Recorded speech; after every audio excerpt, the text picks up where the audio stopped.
programa do Paulo Leal. E agora a gente vai ter a apresentação do professor Anderson. O professor Anderson ele se formou durante a graduação pela Universidade Federal de Ouro Preto e ele fez o mestrado e o doutorado pela Universidade Federal de Pernambuco.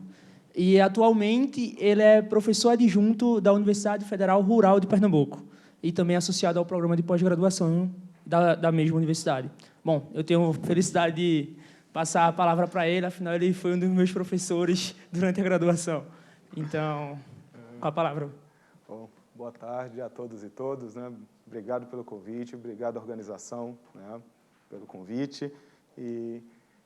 Bom, hoje eu vou falar um pouco, né, sobre o que a gente vem lá desenvolvendo no nosso departamento de Física, né, e na nossa pós-graduação, e sobre um tema, né, que pode parecer um pouco diferente para todos, né, flutuações da condutância, mas espero no final todo mundo entender de onde vem esse negócio e por que flutuações da condutância é algo relevante, certo? Bom, então, como falei, eu sou lá professor, né, já há algum tempo lá na Universidade Federal Rural de Pernambuco. Né? Essa aqui é a nossa querida universidade, né? Então esse aqui é o prédio central da universidade, né, no meio de uma reserva, certo?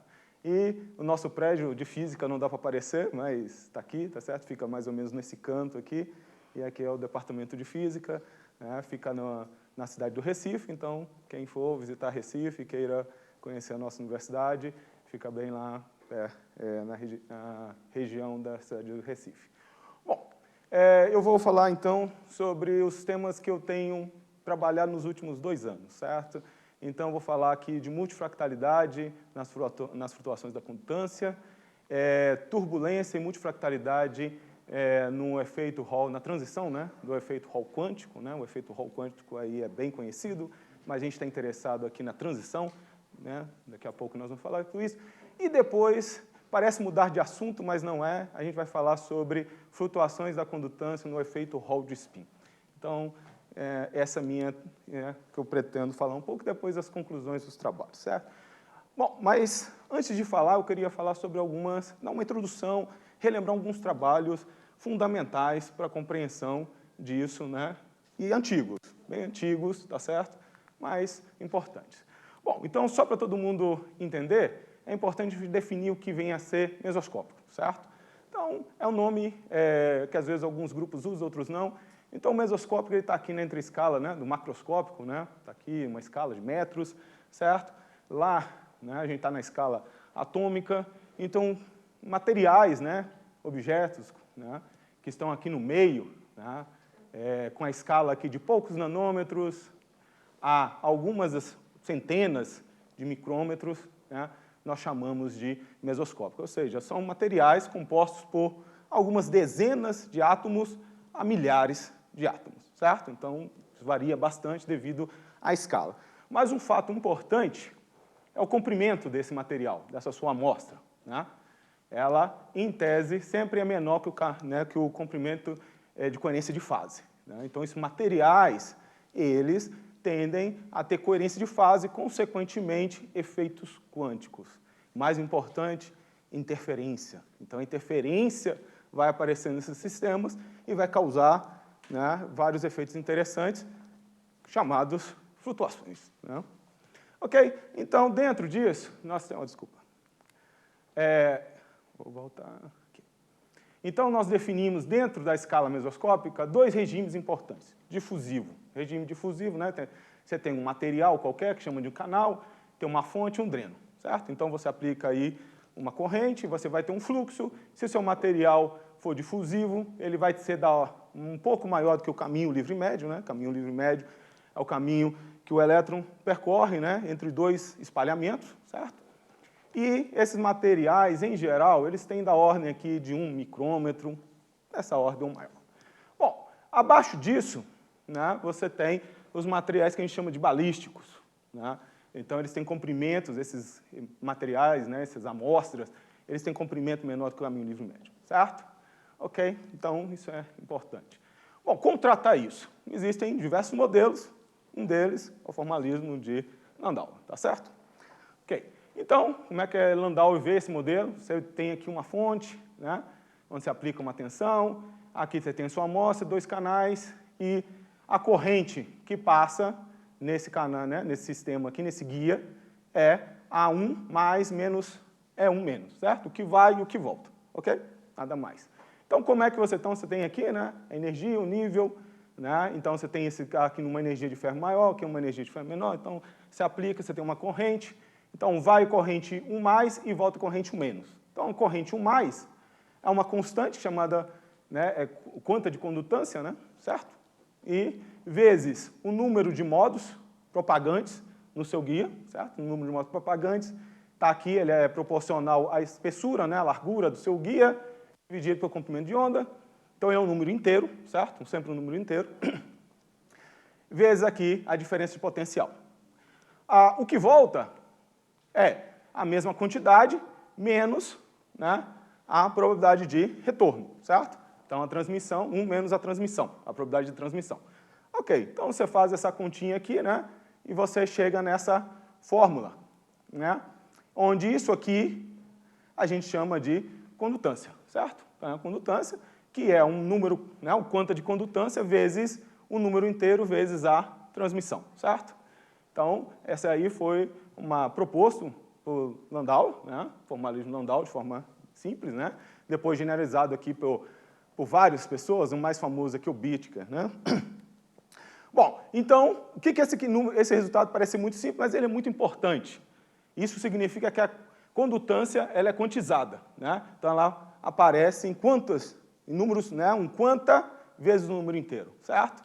Bom, então, a procura por isso, né, foi em 57, né, por aí, mais ou menos, o artigo original. Então, veio-se a procura de provar se isso era verdade ou não, tal, né? E começou-se a corrida quando você começou a ter materiais, né, na escala de micrômetros, nanômetros, certo? Então, só lá em 1986, essa equipe aqui, né, esses 2 pesquisadores, certo, tentaram fazer alguma coisa nesse sentido e eles foram, então, medir a corrente em um nanofio de ouro. Poderia ser qualquer nanofio, eles usavam ouro, certo? Então, e por ser um nanofio, né, e algumas características que o nanofio tem, eles não conseguiram ver quantização, certo? Não conseguiram ver quantização, é difícil, é um sistema difusivo, então você não tem tanto controle sobre ele. Mas, né, a ciência te dá possibilidades. Apesar de você não ver algo que você queria, você vê coisas novas. Então eles viram esse sinal aqui, né? E aparentemente é um ruído, mas não. Esse é um efeito quântico, um efeito devido aos espalhamentos ou devido a interferências. Mas ele tem uma característica muito mais especial, ele é universal, certo? O que significa ser universal? Se você fizer a medida, você vai ver essas flutuações. Se você fizer outra medida, você vai ver essas mesmas flutuações. Mas as amplitudes dessas flutuações são sempre as mesmas, né? O desvio padrão, certo? Então, isso se chama flutuações universais, porque independente se é um fio de ouro, um fio de prata, um fio, enfim, se ele está na escala mesoscópicas, certo? Essas flutuações elas têm uma amplitude universal e ela não depende do material, certo? Obviamente, se você crescer o material, se você esquentar o material, elas desaparecem por phase, tá certo? Ok?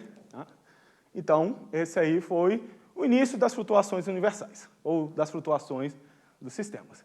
Bom, logo depois, né, vem-se, né, pouco tempo depois, 2 anos depois, o pessoal consegue, né, não usando nanofios, mas usando gás de elétron bidimensional, usando uma matriz, né, uma heteroestrutura aqui de arsênio de galho, alumínio, acho que boa parte de vocês já viram isso. Então, você unindo um gás de elétron, né, um arsênio de galho com arsênio de galho dopado com alumínio, eles têm níveis de férmio diferentes. Quando você une os dois, gera um mar de férmio aqui no meio, certo?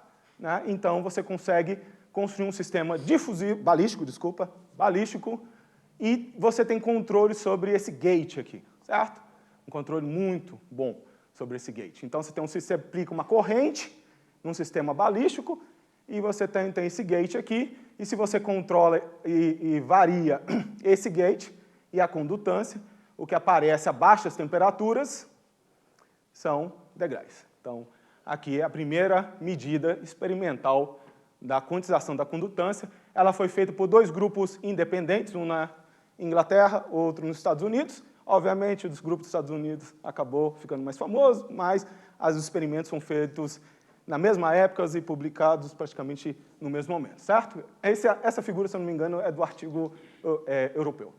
Bom, obviamente, como é o efeito quântico, quando você aumenta a temperatura, o sistema tende a uma reta, que é o que você espera do ponto de vista clássico, porque o sistema perdeu as características quânticas, beleza? Ok, dá só uma olhada nesse nome, né? Ele era o primeiro autor, 20 anos, né, ou mais, passa a ser o último e ele está liderando o grupo que faz a medida da quantização no grafeno. Eu não vou entrar em detalhes do grafeno, já foi falado bastante e tal, então, nesse trabalho de 2000 e alguma coisa, eles veem esse efeito. Bom, então, na mesma época desses trabalhos, né, se você coloca um gate aqui, né, certo? Então, você pode colocar 2. Certo? Então, isso gera o que a gente chama de um ponto quântico, ou um bilhar quântico, ou átomo artificial. Certo? Esse átomo artificial, ele recebe esse nome, né, do ponto de vista, porque os níveis de energia, né, o espaçamento dos níveis de energia nesse cara aqui, né, nesse bilhar, eles são equivalentes ao espaçamento, na distribuição dos espaçamentos de nível de energia de um átomo mesmo. Então, por isso que você consegue reproduzir a estatística de um átomo dentro de uma coisa mesoscópica. Certo? Então, daí vem o nome átomos. E, obviamente, né, esse sistema também tem flutuações. A condutância apresenta flutuações universais. Certo? Só que aqui, né, lá a gente falou que as flutuações eram devidas aos espalhamentos. Né? Um fio, ele tem um comprimento maior do que o caminho livre médio, consequentemente, ele é espalhado, né, devido aos espalhamentos do elétron. Aqui, essa amostra, ela é menor do que o caminho livre médio. Né? Então, você precisa do confinamento, certo?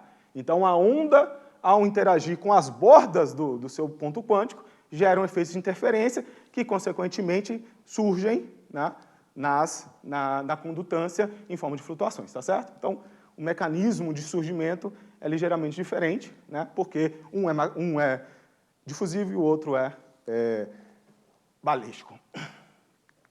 Bom, e depois disso, vem-se uns estudos ainda lá na década de 90, né, está ainda lá atrás, mas estamos, né, daqui a pouco a gente chega nos dias de hoje, eles viram que essas flutuações são fractais, certo? Então, todo mundo aqui tem um fractal, todo mundo já viu isso aí, então um fractal tem uma escala, certo? Uma escala típica, que se você, né, espacialmente, se você amplia naquela escala, você recupera a figura, ok? Então, está aqui. Bom, então, aqui tem um espaço, né? Então, um bilhar quântico, ele é quântico no sentido que o seu clássico, o seu representante clássico é caótico, né, do ponto de vista clássico, certo? Então, por isso que se chama bilhar caótico, porque o seu análogo clássico é caótico, certo? Isso é importante. Então, aqui nós temos um bilhar típico, né, clássico, então o espaço de fase dele também tem uma certa escala, né, onde se o sistema é misto, ou seja, se tem regiões caóticas e regiões não caóticas. Então, se o sistema é caótico, né, misto, um sistema misto, ele também tem uma estrutura fractal. Então, se o seu sistema quântico, né, ele também tem uma estrutura nesse sentido de mista, né, o análogo dele tem uma estrutura mista, ele vai ter uma condutância fractal. Né? Então, o que isso acontece? Quer dizer que o tempo que a partícula permanece dentro dessa cavidade, ela decai lentamente. O expoente aqui deixa de ser um fator 2, que seria quando o sistema fosse todo caótico, certo? Mas se ele é misto, esse expoente decai mais, né? Então, é menor do que 2, então quer dizer que essa curva, esse tempo decai mais lentamente, e isso indica que o sistema tem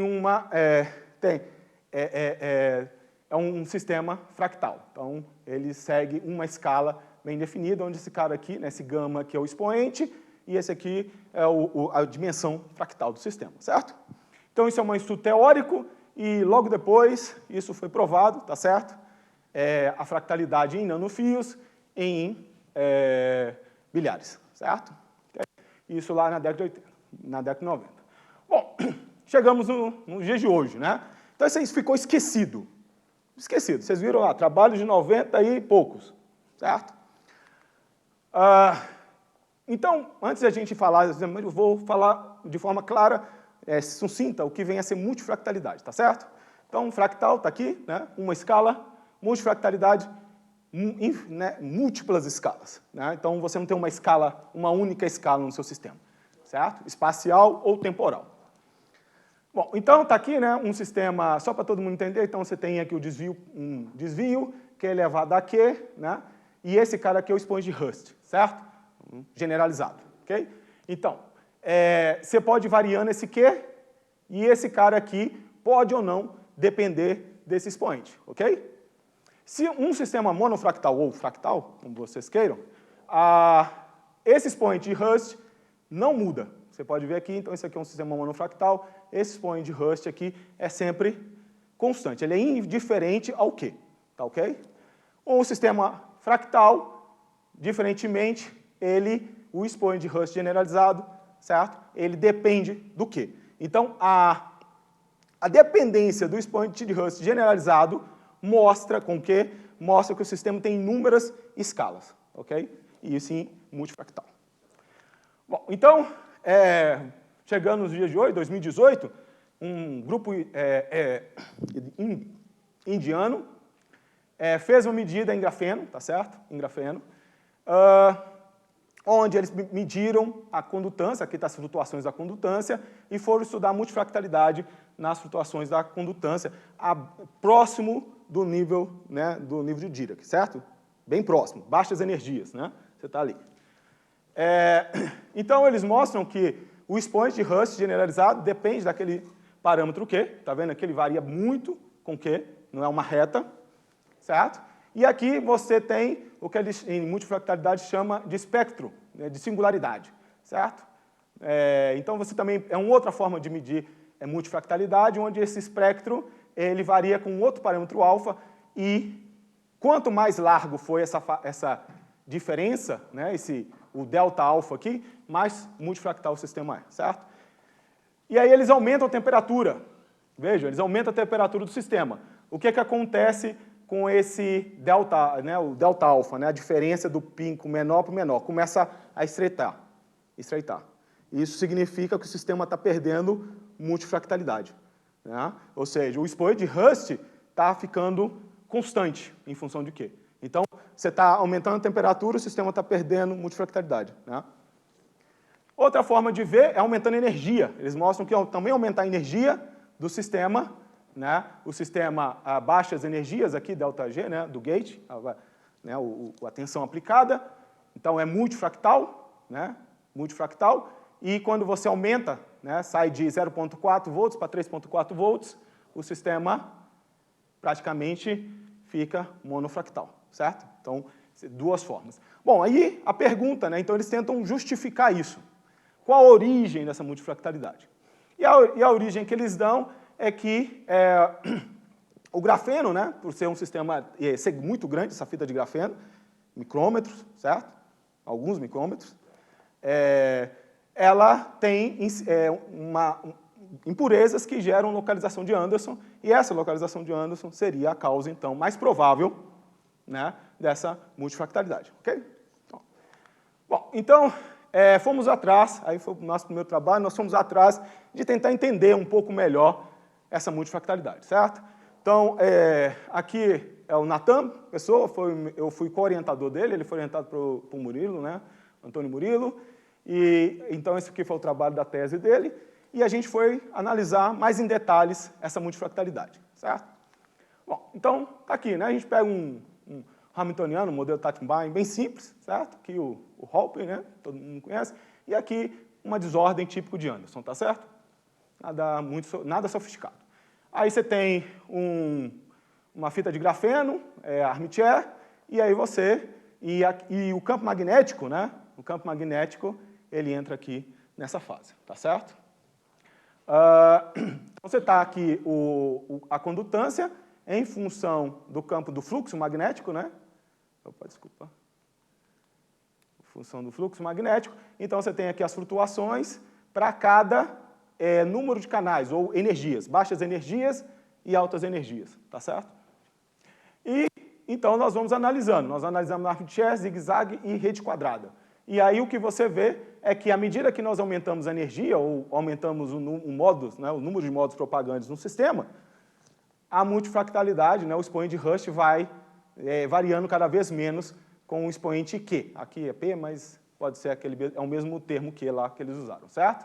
E aqui ainda fica mais claro na rede quadrada, né, que você vê que para N igual a 1, baixas energias, o AP varia muito, enquanto que para altas energias, N igual a 10, né, 10 modos propagantes, ela varia bem menos. Então, quer dizer que à medida que você vai aumentando, que é o que o pessoal lá viu. Só que eles viram em grafeno, né? Isso nunca foi medido para uma rede, um gás elétrico bidimensional. Então, nossa primeira indicativa é que grafeno não é o único material que tem multifractalidade, certo? Então, grafeno tem, né, bateu, mas outros materiais também devem ter multifractalidade. Bom, mas a gente quer responder a questão deles, é ou não, né? Então, vamos fazer um sistema balístico, né? Esse sistema aqui tinha desordem de antes, é um sistema difusivo, então nós vamos ver o que acontece quando você pega um sistema balístico. Não tem a desordem de Anderson, né? Não tem localização, é um sistema que não tem localização, certo?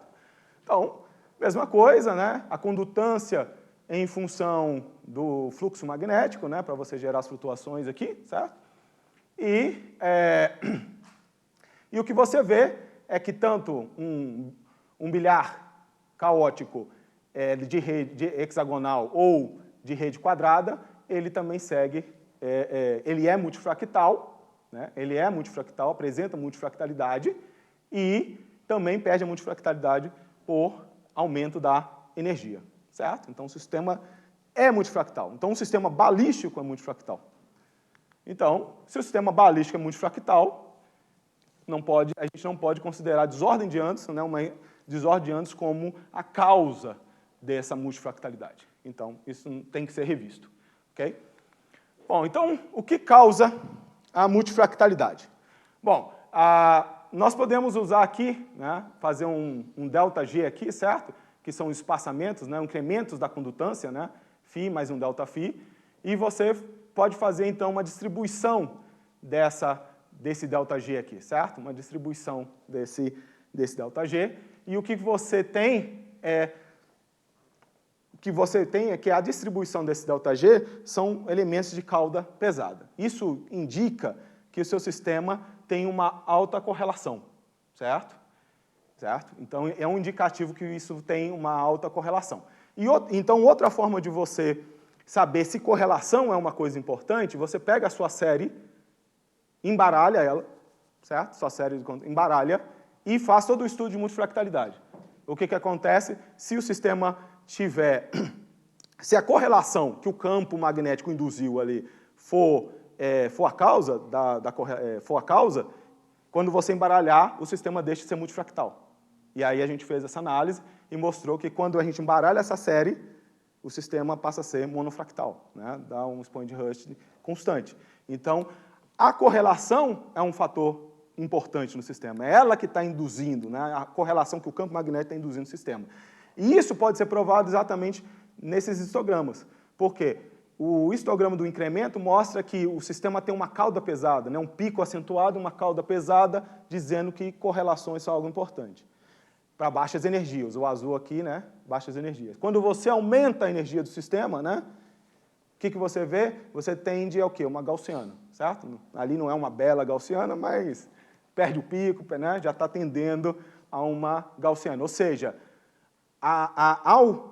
ao aumentar a energia, né, o sistema começa a perder essas correlações, que são induzidas somente a baixas temperaturas. Então, isso, né, a gente pode então fitar essas distribuições por uma, né, bem famosa, né, a distribuição de Tissales, né, a distribuição da Q gaussiana de Tissales, que mostra que diz que o sistema, quando tem altas correlações, ele tem causas pesadas, e quando ele tem baixas correlações, ele tende para uma gaussiana, certo? Então, indicando novamente que o sistema, que a correlação é a causa mais provável, né, da multifractalidade do sistema. Então, aqui a gente pega o Q, que é esse Q, que é o Q do Fish, da Q gaussiana de Tisales, né? E você vê que, à medida que você aumenta o N, né, que está relacionado com a energia, o Q vai caindo, né, e vai, então, perdendo a correlação. Então, nós concluímos nesse artigo que a origem, né, não seria a desordem de Anderson, né, a transição de Anderson, e sim as correlações induzidas pelo campo magnético do sistema. Ok? Bom, aí, né, nesse regime nós estamos a baixos campos magnéticos da ordem, experimentalmente, da ordem de militesla, certo? Ok? Bom, mas a gente tem uma faixa imensa de campo magnético, né? Imensa, né? Militesla, a gente pode ir a teslas, né? E a gente sabe que os sistemas mesoscópicos, quando são submetidos a grandes campos magnéticos, a gente tem o famoso efeito Hall quântico, certo? Ok? Então, vamos ver o que é. Então, antes de chegar lá, né, eu vou definir rapidamente para todo mundo entender o que vem a ser turbulência, certo? Assim, de forma bem intuitiva. Então, aqui um sistema, né, você tem aqui água de um rio, de um mar. Então, todo mundo sabe que, à medida que a profundidade vai aumentando, a temperatura vai baixando. Então, né, você tem densidades diferentes, então você tem fluxos, velocidades diferentes. Então, essas águas elas fluem com velocidades distintas, certo? Mas paralelas. E isso, dentro de turbulência, né, do conceito de turbulência, eles chamam de transporte laminar, certo? Okay? Bom, mas aí esse líquido, né, ele encontra aí algum, né, obstáculo, e isso começa a gerar aqui esses moinhos, né, e que são indicativos de sistemas turbulentos, né? Então, aqui você pode pegar um jato de ar, um jato de água, de líquido, né? E aqui você tem um defeito. Então, você tem uma região laminar, né, que seria alguma coisa parecida com isso, e aqui uma região turbulenta, né, e depois ela volta a ser laminar. Então, nessa região turbulenta, você então tem esses círculos, né, que geram uma hierarquia, né, uma hierarquia de um cascade. Né, o sistema começa a transportar energia de um nível hierárquico para outro até se dissipar. Então, você pode ter vários níveis hierárquicos, certo? Se o sistema tiver um nível hierárquico, ele não é considerado turbulento em si. Mas se ele tiver vários níveis hierárquicos, você então consegue considerar que o sistema é turbulento, certo? Então, identificar isso é um fator importante. Bom, então, em 2017, né, o pessoal lá da Universidade Federal de Pernambuco, eles viram, né, turbulência em random lasers, certo? E eles usaram para caracterizar a turbulência em random lasers uma teoria desenvolvida aqui também para o nosso colaborador aqui, o Macedo e o Vasconcelos. E, então, isso motivou uma procura por um efeito turbulento em sistemas eletrônicos. Isso é ótica, né? Então, a gente acabou de publicar esse paper, né, em 2022, certo? Onde aqui eu coordenei a parte de simulações, certo? Né?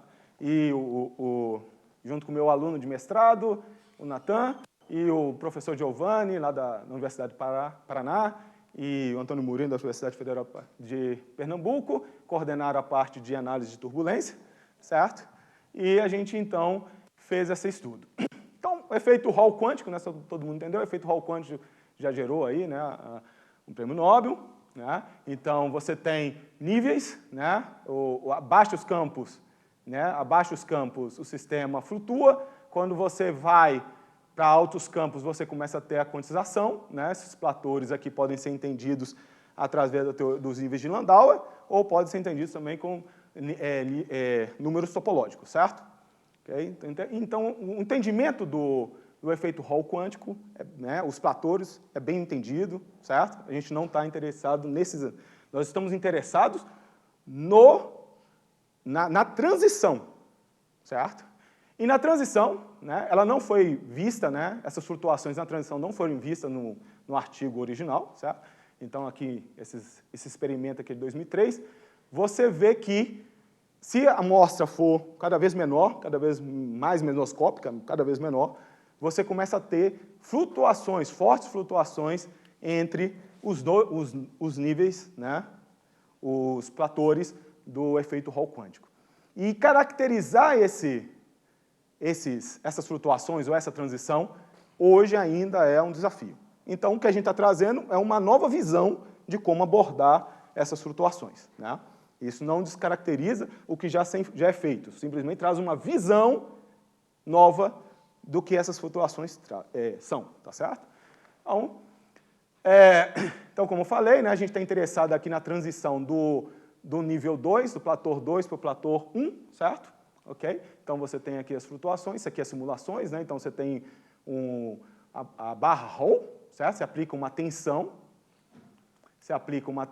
aqui, e isso vai gerar uma corrente para cá, uma corrente transversal e uma corrente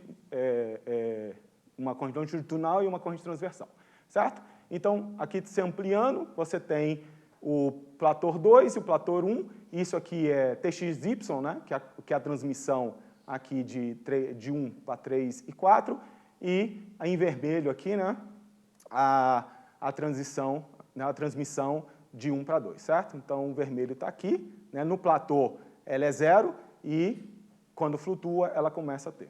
Então, qual é a primeira conexão que nós podemos ver? Nos platores, né, você tem os níveis de Landau bem definidos, muito bem definidos, né?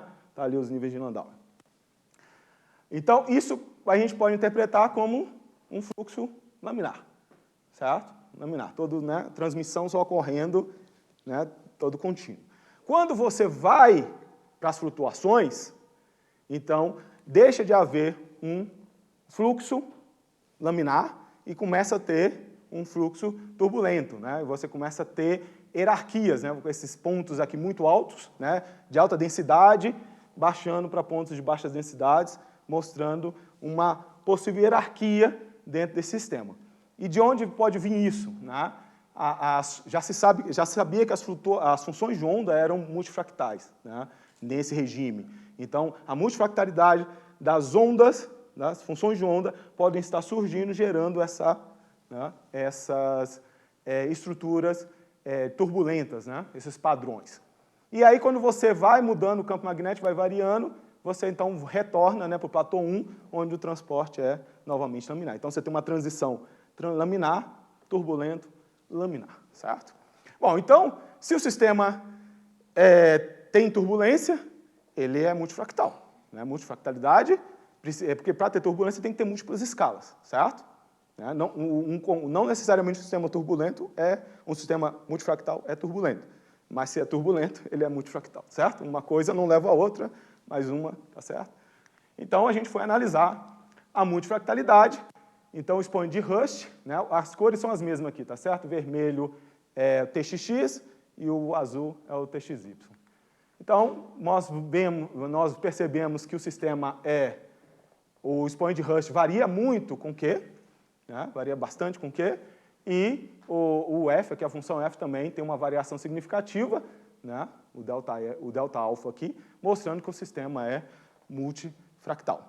Bom, então, nós usamos agora, aplicamos a mesma teoria, né, utilizada aqui nesse artigo, aqui, né, desenvolvida por Macedo e Vasconcelos, onde eles fizeram a análise, né, de turbulência, ou seja, eles usam a teoria chamada teoria H, desenvolvida por eles, onde você tem uma distribuição de um observável, que no caso aqui é os incrementos da transmissão, tá certo? São incrementos da transmissão, onde ela é reescrita em função de uma função background.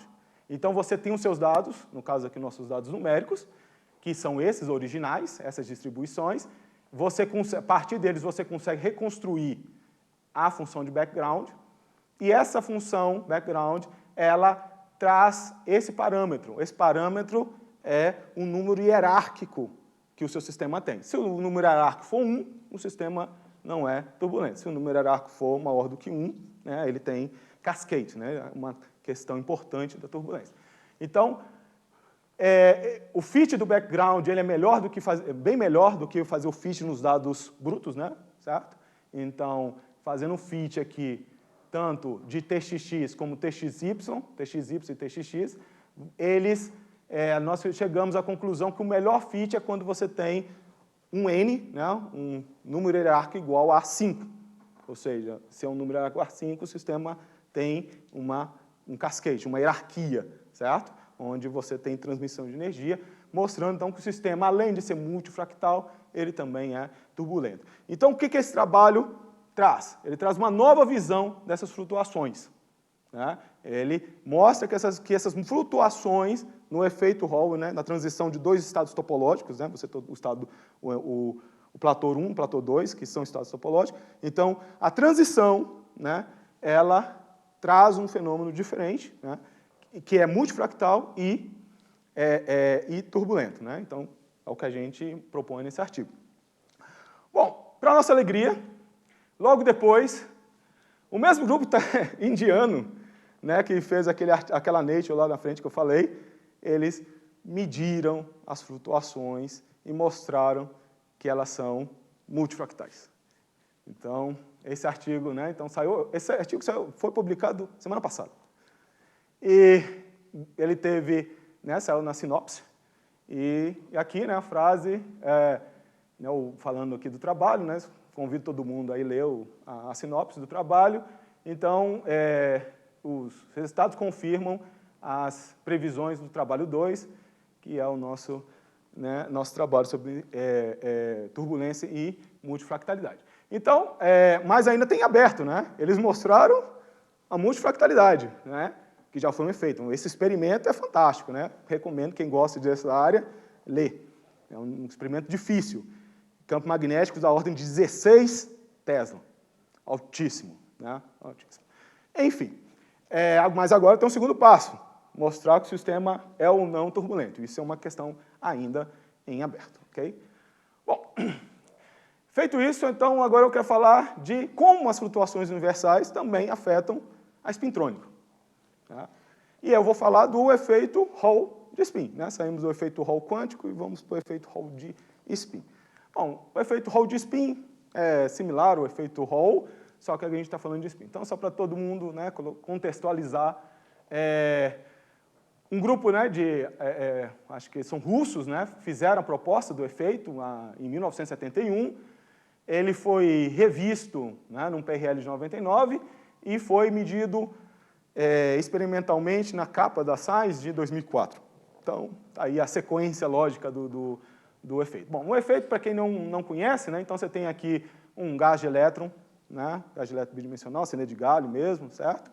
E com uma forte interação spin-órbita, é um material que tem uma interação spin-órbita boa, forte, e então, se você aplica uma corrente, né, sem campo magnético, aqui não tem campo magnético, certo?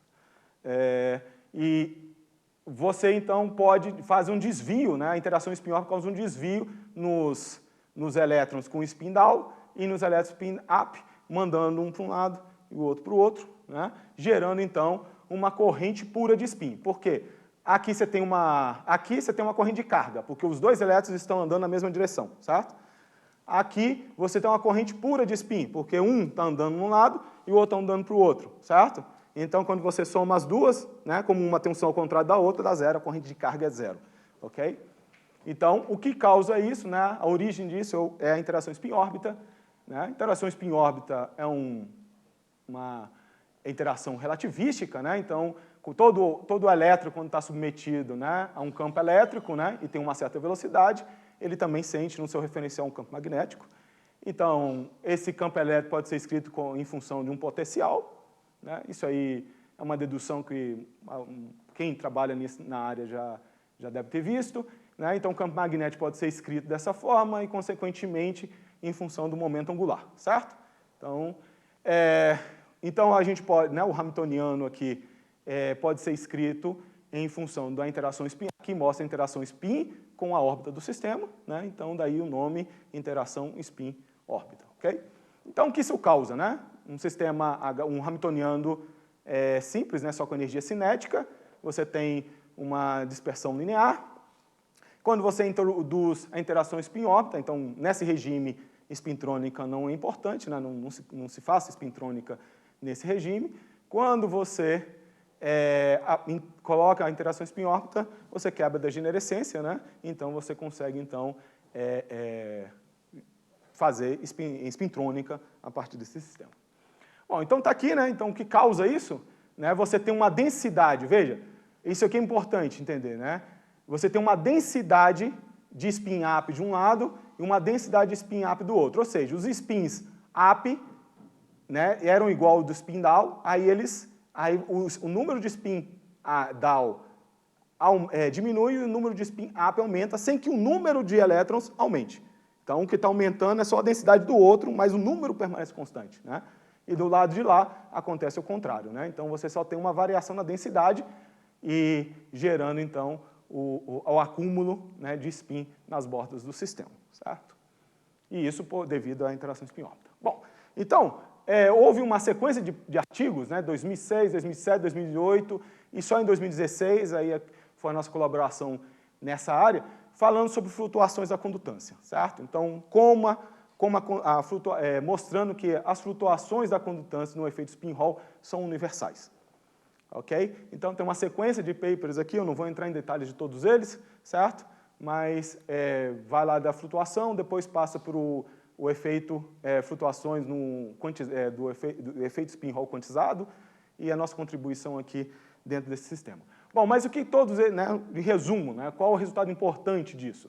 É que a condutância, ela tem, né, quando você tem um sistema desordenado, a condutância spin-Hall, ela vai variando a desordem do sistema, ela vai decaindo, mas a flutuação vai aumentando, atingindo um valor universal. Ou seja, como lá no nanofio, né, os nanofios tinham uma flutuação universal, a condutância de spin-Hall também tem uma flutuação universal. Um número diferente, dado por 0,18, certo?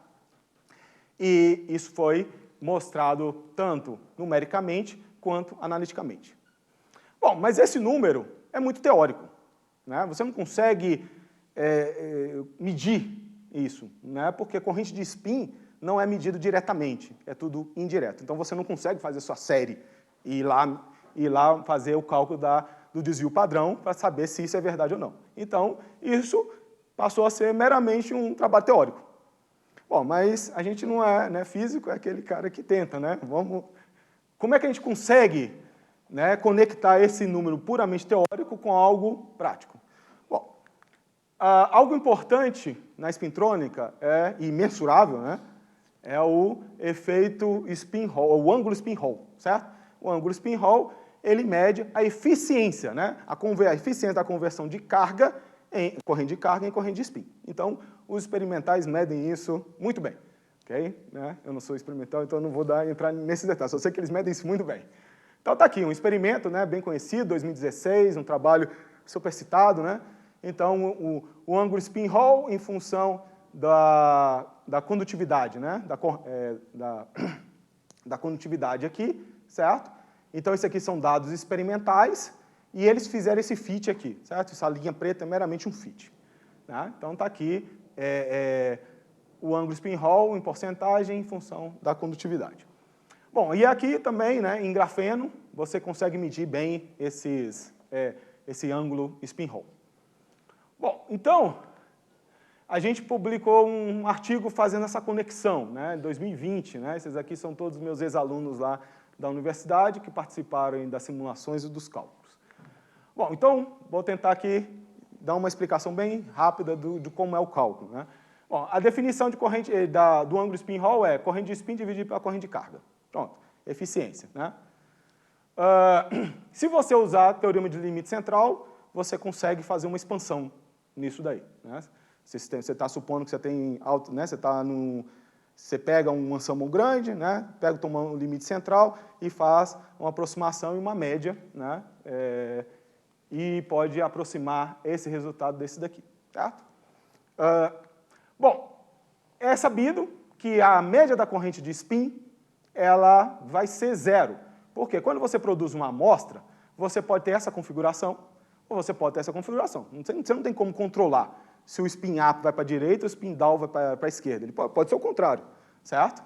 Então, se isso aqui é 50%, isso aqui é 50%, você consegue chegar... Obviamente que esse resultado você pode mostrar analiticamente, tá certo? Eu estou tentando dar uma explicação, né, estatística.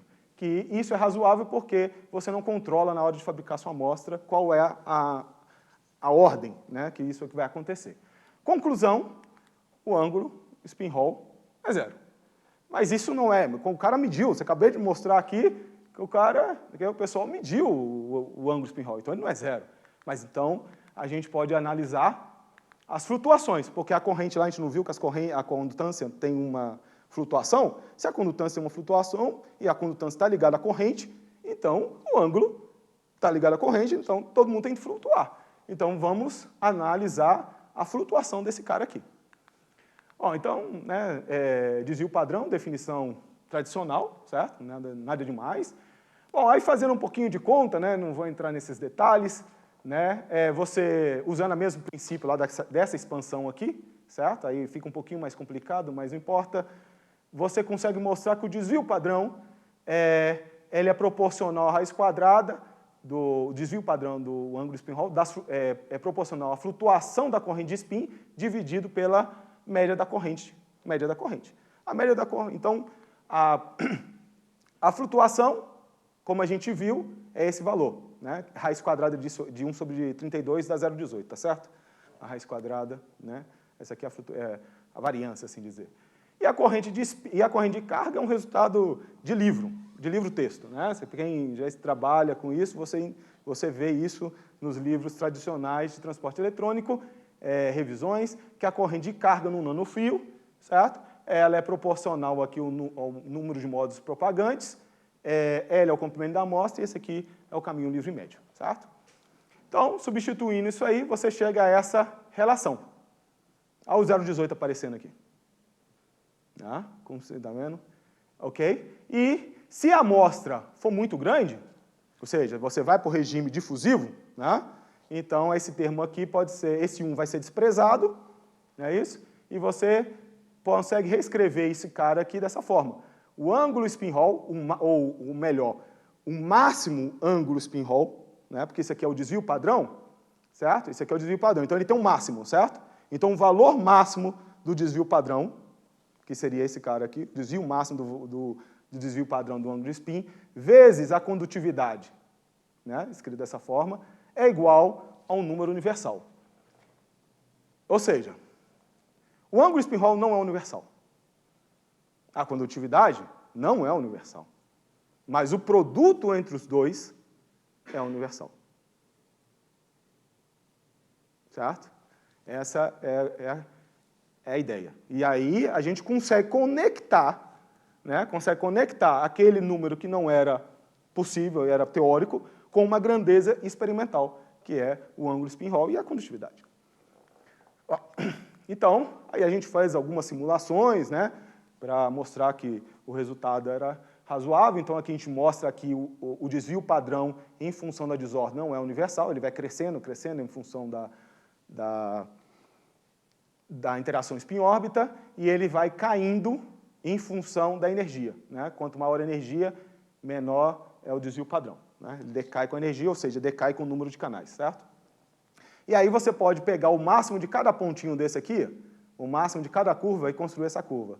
O ângulo spin Hall máximo, aqui, né, o máximo desse é esse, o máximo desse é esse, e assim por diante, vai montando aqui, e aí você tem e faz um fit, né? E o fit dá esse valor aqui. Então, você, se o N for bem grande, né? Porque aqui a gente, senão, né, numericamente, todo mundo sabe que não dá, né? Você tem que ir muito longe. Então, você extrapola a sua curva aqui, né? Para N muito grande. Então, isso dá esse valor aqui. Usando a definição da condutividade, dá exatamente o resultado que a gente propôs. Bom, mas até aí tudo bem. Então vamos para a prática, né? Isso realmente descreve a realidade? Então, aquele mesmo gráfico que eu peguei. Veja, essa linha aqui é um fit, certo? Era lá, pega os dados e fita. Pegamos todos esses pontos aqui e botamos aqui. Que são esses aqui. certo? Essa aqui é a nossa linha, essa equação, a linha azul é essa equação. Então, esse eu acho que, se eu não me engano, é esse Physical Review B aqui, 2016. E aí você tem platina, aí, né, são vários artigos, né, cada um está aqui, referência 24, platina, né, 24, 25, né, 28, que é o silício, e 26 e 27 aqui, outro material, e todos eles seguem de forma bem razoável a expressão. Veja, mas todos eles são metais, né? Não tem, todos metais, né? Então, nós fomos fazer grafeno, né? Esse artigo acabou de ser aceito né, no Journal of Applied Physics, escolha do editor, onde nós mostramos que essa equação também é válida para o grafeno, né? Ou materiais de Dirac, em geral, né? A gente focou mais no grafeno, mas ela é válida em materiais de Dirac. Novamente, aqui meus ex-alunos, né? Todos já foram embora, Juliano e Fernando, também estavam no outro trabalho. Então, fizemos uma simulação similar, só que usando grafeno, essa expressão aqui, né, que a gente quer, e só que aqui a gente ainda foi um pouquinho mais longe. No PRB, a gente deixou a interação spin-órbita constante, certo? Deixou ela, né, não aleatória, bem constante, que o que era aleatório era desordem. E aqui a gente trabalhou os dois, tanto a desordem, a interação spin-órbita uniforme com desordem, e tiramos a desordem e colocamos a desordem na interação spin-órbita, certo? Na interação spin-órbita. Então, a gente fez esses dois casos, né? Esse caso aqui, verde, é quando a interação spin-órbita é uniforme, e aí você tem uma certa desordem, e os outros são quando você tem desordem na interação spin-órbita. Então, eles têm um comportamento, na média, né? A média da corrente de spin em função da energia é diferente entre eles, a média do ângulo de spin é diferente, só que o que importa para a gente não é a média, é o desvio padrão. E o desvio padrão é tudo igual. O desvio padrão é igual, independente se a desordem é causada por uma desordem de Anderson, né, típico de Anderson, impurezas, ou se a desordem é causada pela aleatoriedade do Rashba, né, da interação spin-órbita que você está usando. Pode ser o Rashba, pode ser outra, né? Aqui nós usamos a interação Rashba. E que o desvio padrão também decai com N, né? que qualifica esse resultado aqui, certo? E aí, obviamente, que nós fomos, né, como tem muitos resultados na literatura, nós fomos atrás. Então, esse aqui é uma Nature de 2014, esse laranja aqui foi o primeiro resultado, né, também é uma Nature, esse aqui, 49, foi a primeira medida experimental, Cássio Neto, né, quem trabalha com grafeno conhece o Cássio Neto, né, pelo menos já ouviu falar. Então, é a primeira medida experimental em grafeno, né, então é esse ponto laranja, esse conjunto aqui de dados é esse daqui, que foi essa Nature aqui de 2014, e os outros são os mais recentes, né, grafeno e até materiais, grafeno sobre algum substrato, né, então todos eles seguem a mesma relação universal, certo? Esse artigo acho que vai ser publicado semana que vem, né, uma capa que eu mostrei é do Proof ainda, não deu tempo de sair o trabalho. Bom, mas né, eu acho que já pastorei meu tempo. Conclusão, né, então, multifractalidade é uma coisa geral, né, que acontece a baixas energias e, em princípio, para qualquer material na escala mesoscópica. Tá?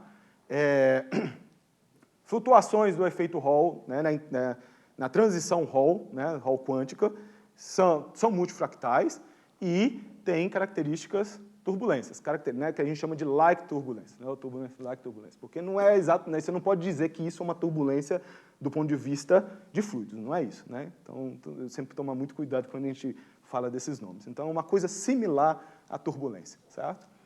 E, por último, né, o ângulo spin Hall, né, vezes a condutividade, né, ela está relacionada com o número universal, né, e isso vale tanto para metais quanto para materiais de Dirac. Né? Então, obrigado, né, pelo tempo de todo mundo.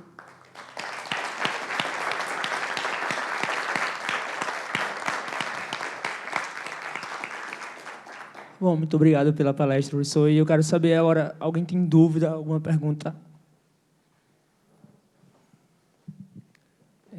Professor, eu queria saber se vocês procuraram ou fizeram um teste para materiais que têm o ângulo spin-Hall negativo. Por exemplo, Isso é importante. como o bismuto. Essa é uma pergunta muito importante, muito importante. Novamente, como a gente calcula, certo? A gente não consegue, obviamente, toda teoria tem seus limites, né? Então, esse é um limite. A gente não consegue dizer se o material tem ou não um ângulo negativo ou não. A gente porque o que a gente analisa é o desvio padrão, certo? O desvio padrão é sempre positivo, ok? Então, ela não deixa de ser, não importa se porque se é o desvio padrão e a média é zero, né? Pelo nosso cálculo aqui, a média é zero, certo? Então, o desvio padrão, ele tanto é positivo quanto é negativo. Só que, se ele dizer se um material tem isso, a teoria não é capaz de dizer. Isso ele simplesmente diz, olha, ele pode ser tanto positivo quanto negativo, não importa, o resultado é válido, porque ele flutua em torno do zero. Então, é tanto para cima quanto para baixo, certo? Eu pergunto isso porque, no caso do bismuto, por exemplo, ele é um material que tem o maior ângulo spin-órbita, então ele converte muito bem e ele é negativo. E ninguém sabe por quê, na verdade. Não, a nossa teoria não é capaz de dar essa resposta. Não. Mais alguém?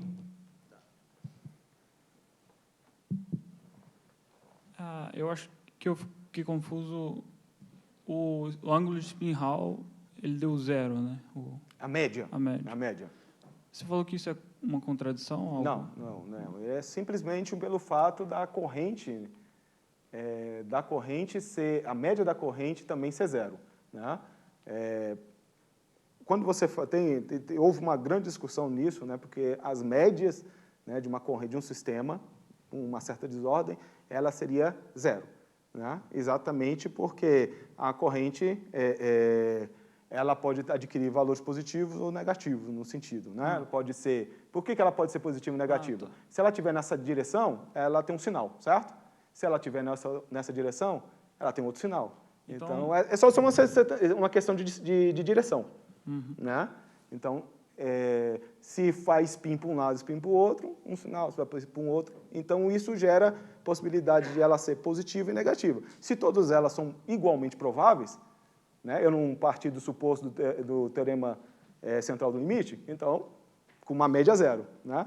Então, você está dizendo, é igualmente provável ir para a esquerda e ir para a direita. Então, né? E o valor da... É só uma consequência. É só uma consequência disso aqui também, disso ser zero, porque ele é proporcional, né? Então, se a média da corrente de spin é zero, naturalmente o ângulo vai ser zero. E não tem contradição com nenhum experimento? Não. Por causa que o que acontece? Esse resultado dele ser zero é simplesmente se você fizesse várias medidas, né? Tá. Para um lado, para o outro, na média, joga uma moeda, né? Você vai jogando. Se você jogar 10 vezes, vai dar 8 caras e duas cara e coroa, né? 8 de um, 2 do outro, certo? Você teria que fazer uma estatística gigante para que as duas se equilibrassem, certo? Aqui é a mesma coisa. Então, experimentalmente, o que você vai ver, o experimental, ele não quer saber disso. Ele vai ajustar vai ajustar o seu sistema para que você tenha um maior ângulo possível, certo? Então, ele vai procurar lá no que ele pode mexer para que ele atinja o maior ângulo possível, certo? Então, o maior ângulo possível vai estar relacionado com essa relação aqui, né? Aqui eu estou dizendo, ele vai, o maior ângulo possível que vai ter, vai estar relacionado com essa forma. Esse cara aqui é o maior ângulo possível do seu sistema, não importa qual seja ele. Né? Beleza. Certo? E a carga... A condutividade aqui. Corrente de carga, o IC. O IC, sim, o IC está aqui, né? Tem como ser zero? Não, né? Não, esse não. Ele é um esse valor é fixo. esse valor aqui, né? É esse Ótimo. valor aqui, ele nunca é zero. Tá bom. A corrente de carga é o que você aplica, Aham, né? É o que você aplica, certo? Ótimo. O que flutua, na média, é a corrente de spin. A carga não. Entendi. A carga é aquilo que você coloca, Muito obrigado. né? Certo? Ela flutua, só que ela não flutua em torno do zero, ela flutua para um valor alto, né? Primeiramente, muito obrigado pela palestra. Achei bem... Não é exatamente minha área, mas é um assunto bem interessante que vocês estão trazendo. Obrigado. Você poderia só voltar naquele slide que você fala sobre a Q gaussiana? Sim.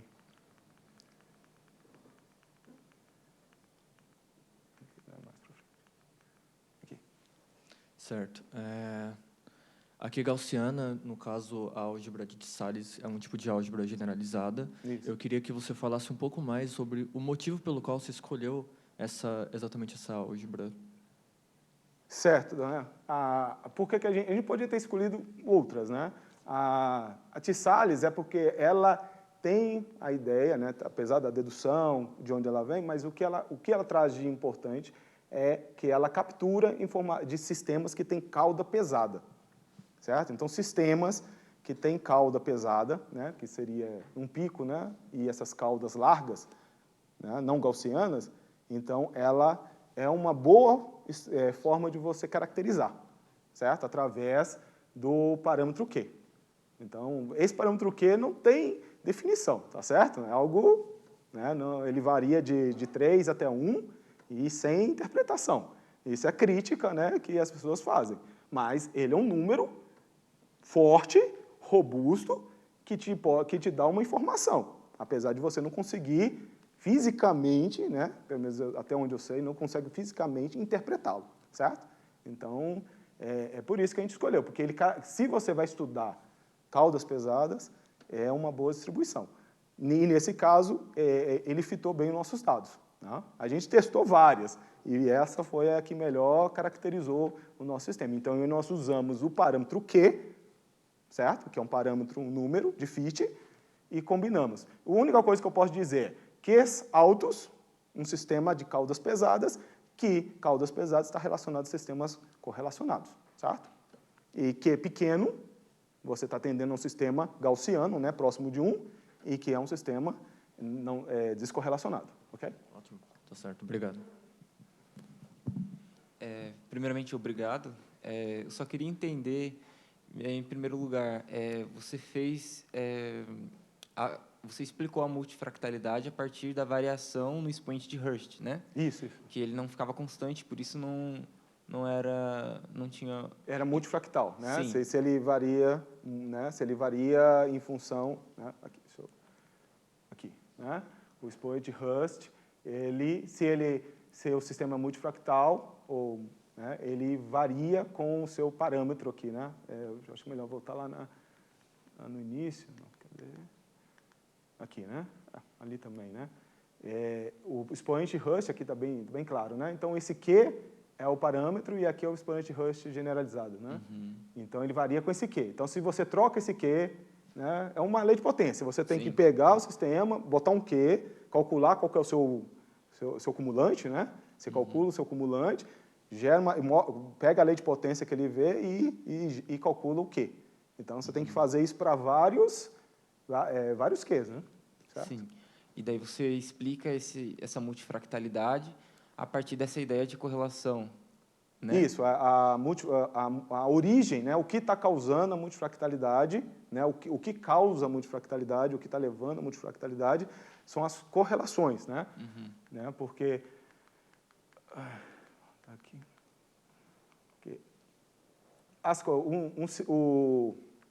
Primeira coisa que a gente faz, né, você pega a série, certo? Sim. Você quer saber se correlação é importante lá. Uhum. Então, primeiro, você mostra que ela é multifractal. Se correlação é importante, ao misturar a série, né, pega e mistura tudo aleatoriamente e faz a mesma análise.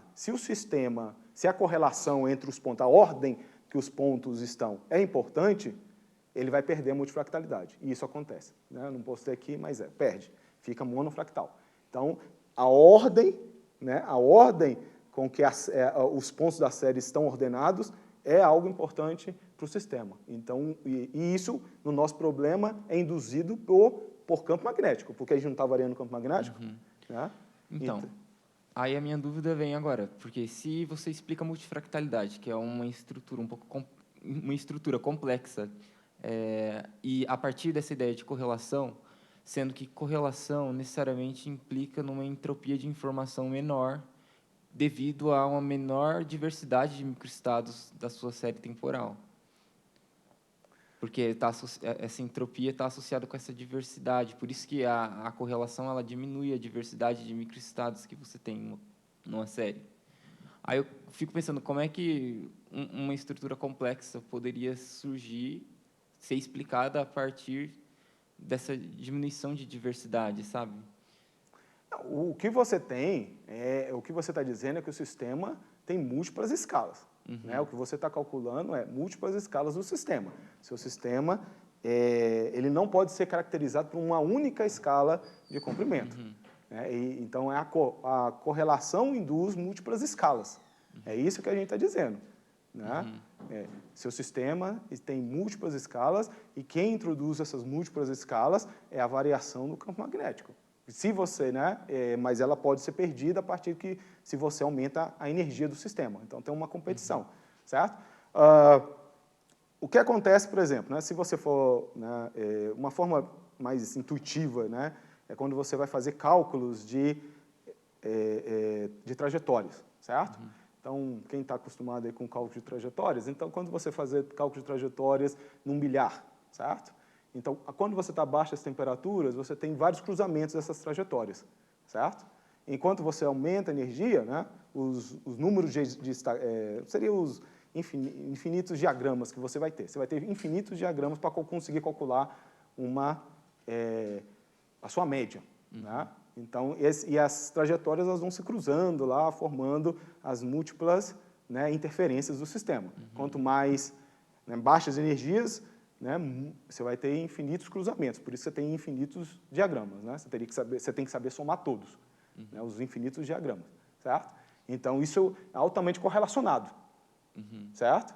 Aí, quando você aumenta a energia, aumenta o número de canais, essas trajetórias, essas trajetórias deixam de se cruzar, perde esses cruzamentos e você só fica com cada vez menos cruzamentos dessas trajetórias. Os números de diagramas vão se matando, por causa que você está fazendo uma expansão, você aumenta a energia, você pode falar que você vai... Então, os diagramas, os infinitos diagramas começam a ser menos irrelevantes, morrem na sua expansão, e você, então, só tem um termo clássico, assim dizer, Então, a correlação que a gente está dizendo é essa correlação quântica que está lá, de múltiplas escalas. Relacionar isso com entropia e tal... Aí já não sei se é direto. É porque eu vi que você menciona que você faz isso de forma a maximizar essa entropia, né? Não, talvez é por causa que você está usando o conceito da dedução da equação de Tissales, a dedução, certo? A gente não parte para isso, Você pega a dedução, que é uma maximização da entropia, certo? A gente só usou a fórmula de Tissales para conseguir ter um parâmetro que consiga fitar e dar uma caracterização do sistema. Agora, em fazer essa interpretação junto com a entropia é outra história, certo? Não é direto conectar a dedução da distribuição de Tissales, da teoria de Tissales, com isso, assim, essa conexão ela não pode ser feita assim tão diretamente. Certo. Tá certo? É só dedução lá que envolve isso. Beleza, obrigado. Antes eu tenho mais uma pergunta. Esse cálculo é todo levando em conta o efeito spin-Hall, o lá da frente, lá daquele parâmetro de 0,18. Sim. E aí o efeito spin-Hall é a corrente de carga convertendo em corrente de spin, mas também tem um efeito spin-Hall inverso, onde uma corrente de spin converte em carga. Tu sabe dizer se mantém, se essa tua relação se mantém no efeito inverso? Eu pergunto isso porque o efeito inverso é mais Não, fácil da gente fazer. é diferente, é bem diferente. Né? Né, eu não sei, vou só explicar que talvez tenha gente que não é da área, né, e não entenda. Então, existe o efeito inverso ao efeito spin-Hall, tá certo? Então, aqui a gente estava convertendo carga em spin. Aí você tem o inverso, que é converter spin em carga, que é aquilo que eu falei lá, né? Você só mede corrente de spin indiretamente, através do efeito... É porque eu não queria entrar nisso, senão... Mas, então, aí lá o ângulo é definido de outra forma, né? É o inverso. A gente tem um trabalho sobre isso, depois eu posso discutir com você, né, sobre mais detalhes, mas a gente tem um trabalho onde a gente faz um cálculo similar a esse, né? Só que lá, universalidade é algo mais complicado, porque aqui você tem que a corrente de spin é universal, certo? Lá, como você tem a corrente de carga, a universalidade vem da corrente de carga. A corrente de carga é universal, só que é um outro fator, né? E aí, então, se é possível, né, então quer dizer que vai dar uma outra relação. Se existir, ela vai ser outra, porque a corrente de carga tem outra flutuação, mas é um outro problema, né? Apesar de ser similar, né, conectados, o efeito Hall de spin é um efeito, o efeito Hall inverso é o outro efeito. Então, tem que ser tratados separadamente, senão... Né? Então, o que acontece em um, não necessariamente vai ser válido para o outro. Né? Certo? Bom, eu tenho uma pergunta.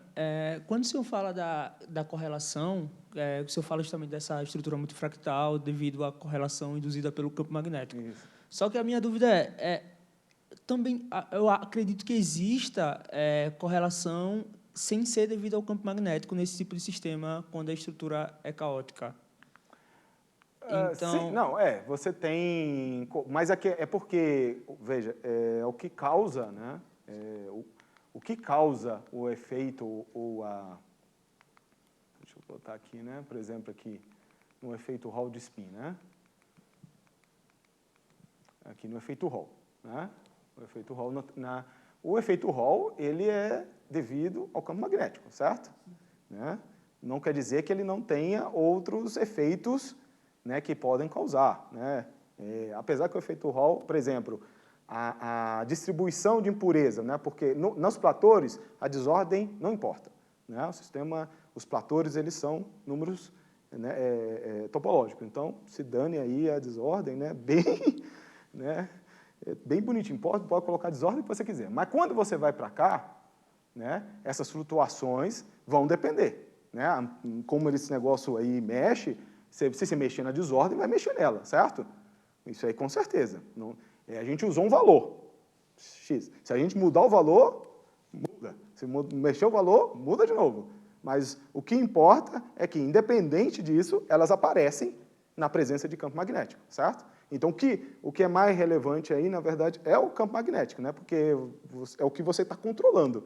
Porque quando você faz a sua amostra, você já definiu o seu sistema. Você já definiu o seu sistema, né? Então, ele vai introduzir alguma coisa? Vai, mas o campo magnético é o que você está levando, como se fosse uma série temporal. É o tempo que está induzindo aquilo, né? Certo? Mas outros efeitos estão por trás, mas o campo magnético é o que controla, assim, né, de como é que essa curva aqui vai ficar de uma forma, certo? Por isso que a gente fala que é induzido pelo campo magnético. Certo? obrigado. Mais alguém? Uma perguntinha que talvez seja meio boa, que eu não sou da área. Quando o senhor fala que as flutuações de condutância são universais, em que sentido você quer dizer isso? Certo, isso. Ok. Aquilo lá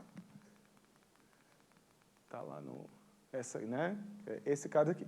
Quando a gente fala de universal, né, é importante, nem todas as flutuações são universais, nesse sentido aqui, certo?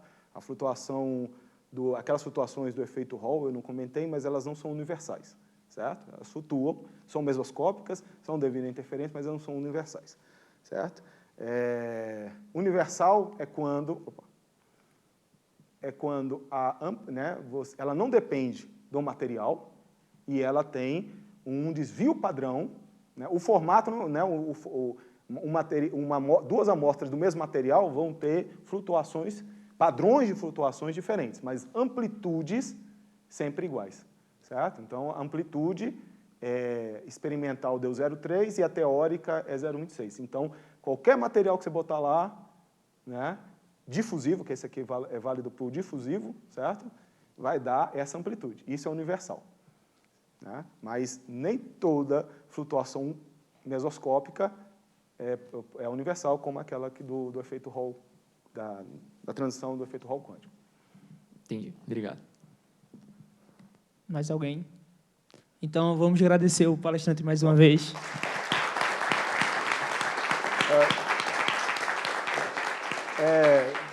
Quem quiser conversar, falar um pouco do trabalho, querer saber um pouco mais, eu vou estar aqui hoje à tarde, amanhã o dia todo, então estou aberto a conversas, a discussões, estejam à vontade, viu? Tá certo?